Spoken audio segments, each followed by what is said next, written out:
মামুনুল হক 1973 সালের নভেম্বরে ঢাকার আজিমপুরে সম্ভ্রান্ত মুসলিম পরিবারে জন্মগ্রহণ করেন। তার পিতা আল্লামা আজিজুল হক ছিলেন একজন ইসলামী পণ্ডিত এবং সহিহ বুখারীর প্রথম বাংলা অনুবাদক, যিনি সাহিত্যুল হাদিস নামে সর্বাধিক পরিচিত। তার ভাই বোনের সংখ্যা 13। মাহফুজুল হক তার অগ্রজ, একজন প্রভাবশালী ইসলামী পণ্ডিত এবং বেফাকুল মাদারিসিল আরাবিয়া বাংলাদেশের মহাসচিব। প্রাথমিক জীবনে মামুনুল হক তার পিতা আজিজুল হকের নিকট লেখাপড়া শুরু করেন। 1985 সালে 12 বছর বয়সে তিনি লালবাগ চামতারা জামে মসজিদ মাদ্রাসায় কোরআনের হিফজ সমাপ্ত করেন। 1986 সালে ভর্তি হন জামিয়া রহমানিয়া আরাবিয়া ঢাকায়। 1993 সালে জামিয়া রহমানিয়া আরাবিয়া ঢাকা থেকে কওমি মাদ্রাসা শিক্ষা বোর্ডে বেফাকুল মাদারিসিল আরাবিয়া বাংলাদেশের অধীনে কেন্দ্রীয় পরীক্ষায় উচ্চ মাধ্যমিকে প্রথম স্থান, 1995 সালে স্নাতক শ্রেণীতে তৃতীয় স্থান, 1996 সালে দাওরায়ে হাদিস পরীক্ষায় প্রথম স্থান অধিকার করেন। পাশাপাশি এশিয়ান ইউনিভার্সিটি অব বাংলাদেশ থেকে অর্থনীতির অনার্স ও মাস্টার্স সমাপ্ত করেন মাওলানা মামুনুল হক। 2013 সালের 5 ও 6 মে ঢাকার শাপলা চত্বরে অনুষ্ঠিত হেফাজত আন্দোলনের নেতৃত্বের জন্য 12 মে মাওলানা মামুনুল হককে গ্রেফতার করা হয়। এ সময় তিনি কারাগার থেকে বলছি নামে একটা বই রচনা করেন, যা ওই বছরের সেপ্টেম্বরে প্রকাশিত হয়। 2018 সালে অনুষ্ঠিত বাংলাদেশের সাধারণ নির্বাচনের দুদিন আগে তাকে পুনরায় গ্রেফতারের অভিযোগ ওঠে। 2021 সালের এপ্রিল পর্যন্ত তার বিরুদ্ধে সারা দেশে রাষ্ট্রদ্রোহী মামলা সহ অর্ধশতাধিক মামলা দায়ের করা হয়। এর মধ্যে 18 এপ্রিল মোবাইল ও মানিব্যাগ চুরির মামলায় তাকে গ্রেফতার করা হয়, যা 2020 সালে দায়ের করা হয়। মাওলানা মামুনুল হকের বিরুদ্ধে এমন অভিযোগ আনা হয় যা আসলে তার দীর্ঘদিনের সম্মানকে পূর্ণ করারই একটি অপপ্রয়াস। সর্বশেষ নারায়ণগঞ্জের একটি রিসোর্টে তিনি স্ত্রী সহ সেখানে উপস্থিত হলে ফাঁসিবাদীরা তাকে আক্রমণ করে এবং পুলিশের হাতে তুলে দেয়। এই ঘটনা সারা বিশ্বকে তোলপাড় করে। অবশেষে মিথ্যা অপসৃত হয়েছে, সত্য উন্মোচিত হয়েছে। মাওলানা মামুনুল হক আবারও ওয়াজের ময়দানে ফিরে এসেছেন সত্য এবং সুন্দরকে প্রচারের জন্য। মাওলানা মামুনুল হক তার জ্ঞান, প্রজ্ঞা, মেধা, দূরদর্শিতা দিয়ে বাংলাদেশের সর্বস্তরে এবং বাংলাদেশের বাইরের 10 দিগন্তে দিনের প্রচারণে ছড়িয়ে পড়ুন, এই আমাদের নিরন্তর কামনা। জেলে ভরে জুলুম করে এ মনে ভাঙা যাবে না, অত্যাচারের শিকল দিয়ে এ মনে বাঁধা যাবে না।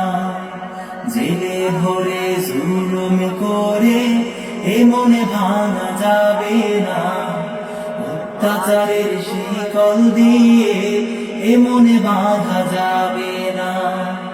জেলে ভরে জুলুম করে এ মনে ভাঙা যাবে না, অত্যাচারের শিকল দিয়ে এ মনে বাঁধা যাবে না। মোরা শক্ত হব সীসার মতো, আসবে বিপদে বাধা যত।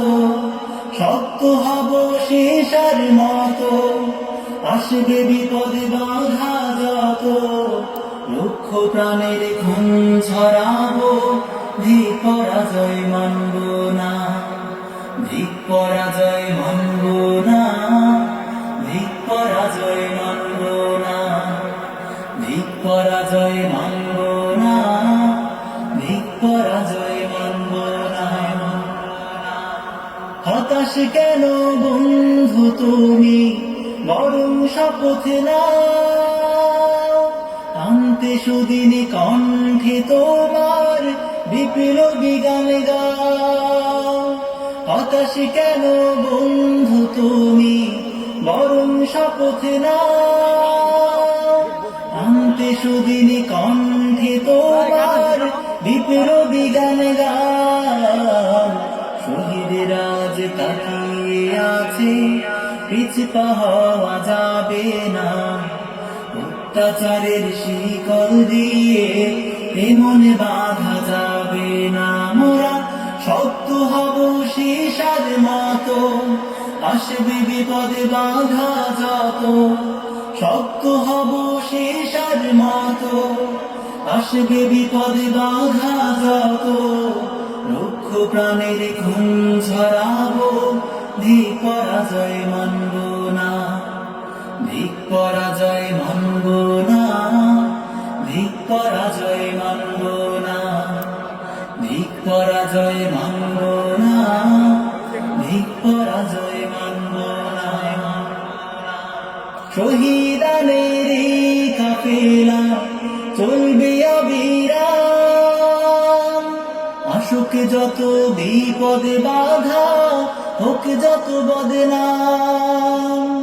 শহীদানের এই কাফেলা চলবে অবিরাম, আসুক যত বিপদে বাধা, হোক যত বদনাম। শহীদরা যে তাকিয়ে আছে, ভেঙে পড়া যাবে না, অত্যাচারের শিকল দিয়ে এ মনে বাঁধা যাবে না। মোরা সত্য হব সীসার মতো, আসবে বিপদে বাধা যত। সত্য হব সীসার মতো, আসবে বিপদে বাধা যত।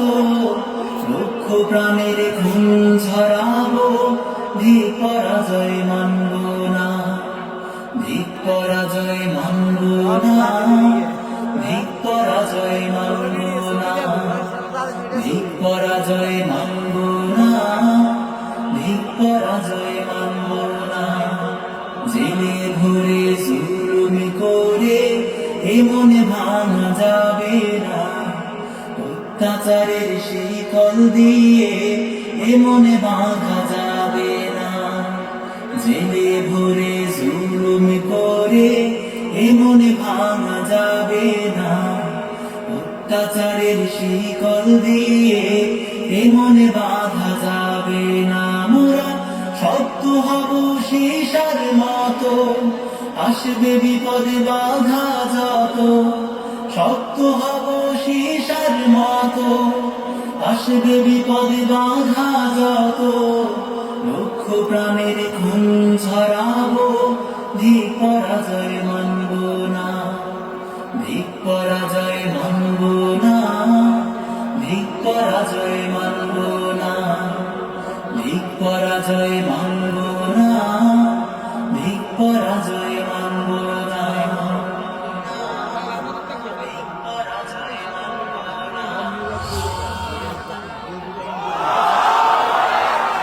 নারায়ে তাকবীর! নারায়ে তাকবীর! কত যে আধার পর্দা পাড়ায় ভোর হলো জানি না তা, নারঙ্গি বনে কাঁপছে সবুজ পাতা। দুয়ারে তোমার সাত সাগরের জোয়ার এনেছে ফেলা, তবু তুমি জাগলে না, তবু তুমি জাগলে না। আপনাদের মোবাইল ফোনে লাইট অন করুন। আজকে সম্মানিত মোহতারামের সৌজন্যে আমরা সব মোবাইল ফোনের লাইটগুলো দেখতে চাই।